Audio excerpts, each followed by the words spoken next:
जय श्री कृष्णा दोस्तों। अष्टावक्र गीता के चौथे प्रसंग को आज हम लोग प्रारंभ करने जा रहे हैं।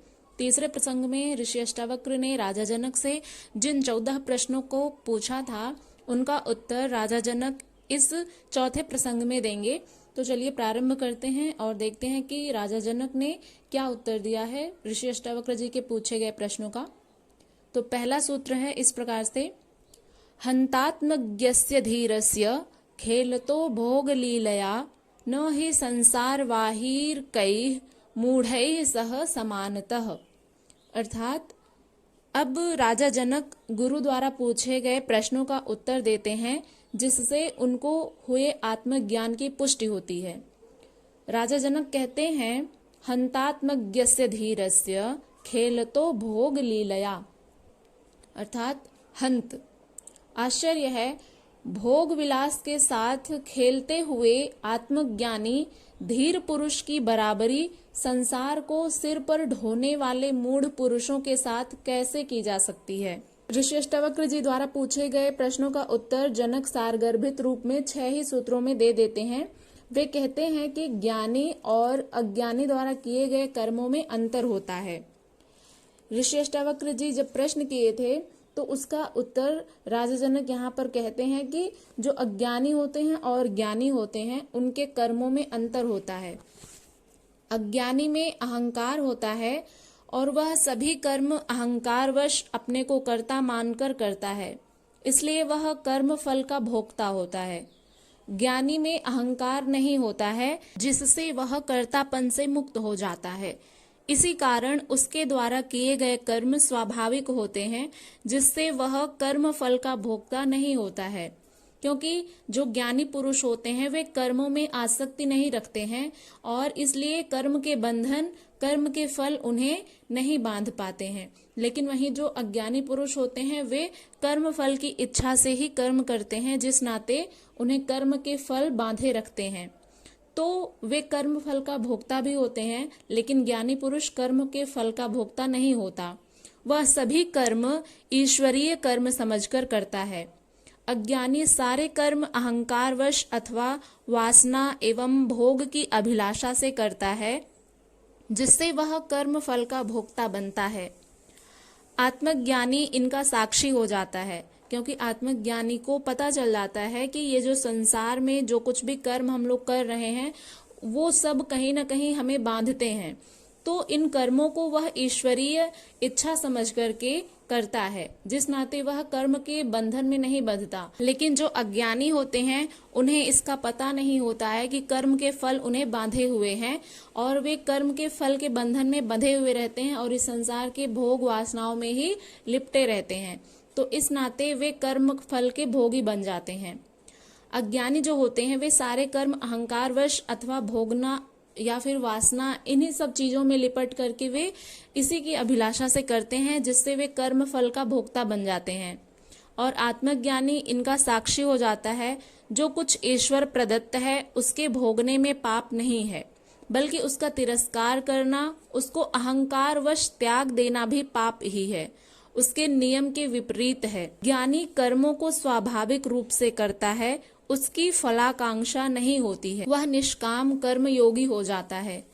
कर्म के प्रति उसका राग द्वेष अहंकार आदि नहीं होता, मानसिक तनाव नहीं होता।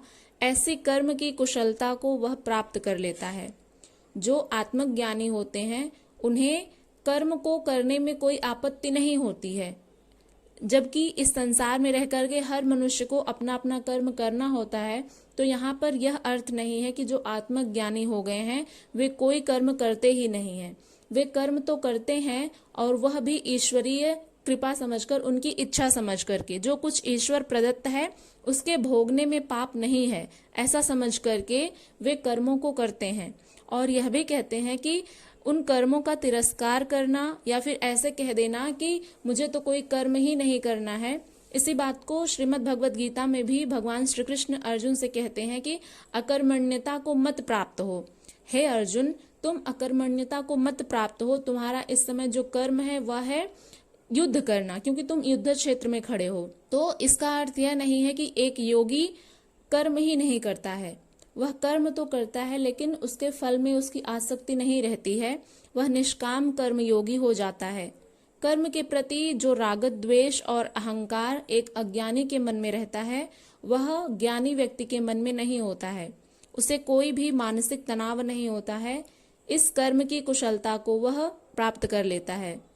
जबकि अज्ञानी के कर्म अहंकार वश किए जाते हैं, वहां पर कर्तापन मौजूद रहता है, ईर्ष्या द्वेष रहता है और मानसिक तनाव रहता है। वह कर्म करके ऐसा अनुभव करता है कि यह सब मैं ही कर रहा हूँ। एक सांसारिक मनुष्य, जैसे कि हम सब अपना ही उदाहरण ले लेते हैं कि हम सब जो कुछ भी कर्म करते हैं, हमें ऐसा लगता है कि यह सब कुछ हम ही कर रहे हैं। अगर मैं नहीं होता तो यह कार्य होता ही नहीं, सारा कुछ चौपट हो जाता, ऐसा समझते हैं। तो इस नाते वहां पर अहंकार आ जाता है, कर्तापन का भाव आ जाता है। मनुष्य ऐसा समझने लगता है कि ये सब कुछ वही कर रहा है, जबकि ज्ञानी पुरुष समझता है कि यह सब कुछ ईश्वरीय प्रदत्त है, ईश्वरीय प्रदत्त कर्म है, तो इसको वह केवल कर्म समझ करके करता है। लेकिन वहीं अज्ञानी व्यक्ति स्वयं को ही कर्ता मान बैठता है, जिस नाते अहंकार आ जाता है और कर्म के फल उसको वहीं पर बांध लेते हैं। वह सारा बोझ अपने सिर पर लेकर चलता है, जैसे सारी दुनिया उसी के चलाए पर चल रही है। इसके विपरीत ज्ञानी यह समझता है कि दुनिया को ईश्वर चला रहा है, सारी सृष्टि अपने विशिष्ट नियमों से चल रही है, मैं निमित्त मात्र हूँ। निमित्त का अर्थ होता है साधन। तो यहाँ पर हम लोग केवल साधन मात्र हैं उस कर्म को करने के। तो ऐसा माना जाता है कि जो ज्ञानी व्यक्ति होते हैं वे ऐसा मानते हैं कि ये सब जो कर्म है वो ईश्वरीय प्रदत्त हैं और हम सब उस ईश्वर के निमित्त मात्र हैं, केवल साधन मात्र हैं। जो कुछ भी हो रहा है वह ईश्वर की इच्छा से हो रहा है, हम लोग केवल साधन मात्र होकर के उस कर्म को उसके दिशा निर्देश के अनुसार कर रहे हैं। ऐसे ज्ञानी में अहंकार नहीं होता है, इस नाते वह मुक्त होता है। इसी तथ्य को प्रकट करते हुए राजा जनक कहते हैं कि ज्ञानी के कार्यों की तुलना मूढ़ पुरुषों के कार्यों के साथ कैसे की जा सकती है। दोनों की दृष्टि में बड़ा अंतर होता है। ज्ञानी व्यक्ति ईश्वरीय प्रदत्त कर्म को निष्काम भाव से करता हुआ आगे बढ़ जाता है, जबकि वहीं अज्ञानी व्यक्ति उस कर्म को यह समझ लेता है कि अगर मैं रहता ही नहीं तो यह सारा कार्य चौपट हो जाता, यह कार्य मेरे अलावा कोई कर ही नहीं सकता। तो वहां पर कर्तापन आ जाता है। तो यहाँ पर राजा जनक उत्तर देते हुए कहते हैं कि दोनों की दृष्टि में बहुत अंतर होता है। ज्ञानी मृत्यु के समय भी हंसता है और मूढ़ व्यक्ति जिंदा रहते हुए भी रोता है। ज्ञानी के पास सब कुछ नहीं होते हुए भी आनंदित रहता है और अज्ञानी के पास सब कुछ होते हुए भी दुखी और चिंतित रहता है। ज्ञानी कर्म को भी खेल समझता है और अज्ञानी खेल को भी कर्म समझता है। अब इसको ऐसे समझते हैं कि जैसे एक जो ज्ञानी व्यक्ति है उसे ऐसा लगता है कि जो इस संसार में रह करके जो कुछ भी कार्य करने होते हैं, जो कुछ भी कर्म हैं, वो ईश्वरीय प्रदत्त हैं। तो इस नाते वह उन कर्मों को निष्काम भाव से करता है, लेकिन उन कर्मों को वह खेल समझ करके करता है, खेल खेल में करता है। लेकिन वहीं दूसरी तरफ जो अज्ञानी होते हैं वे यदि कोई खेल भी खेलते हैं तो उसको अपना कर्म समझ करके करते हैं कि ये जो खेल है वो हमारा कर्म है, उसको भी कर्म समझ करके उस खेल को भी खेलते हैं। तो यहाँ पर ज्ञानी संसार को भी नाटक की तरह, स्वप्न की तरह समझता है। इस संसार को एक नाटक, एक रंगमंच की तरह देखता है। यहाँ पर जो कुछ भी हम लोग कर रहे हैं वह सब कुछ एक नाटक की भांति हो रहा है, एक स्वप्न की तरह ज्ञानी व्यक्ति इस संसार को समझता है। जिस प्रकार से स्वप्न टूटने पर वह ऐसा प्रतीत होता है कि वह जो कुछ भी था वह केवल स्वप्न में था, और जैसे ही आंख खुलती है तो हमें सत्य का बोध हो जाता है। तो ठीक उसी प्रकार से एक ज्ञानी व्यक्ति इस संसार को उसी टूटे हुए स्वप्न की भांति देखता है। जैसे ही स्वप्न टूटता है तो हमें यह ज्ञात हो जाता है कि वह केवल एक स्वप्न था और वास्तविकता तो कुछ और ही है। तो इस संसार को एक ज्ञानी व्यक्ति उसी स्वप्न की भांति ही देखता है कि यह सब कुछ तो स्वप्न मात्र है।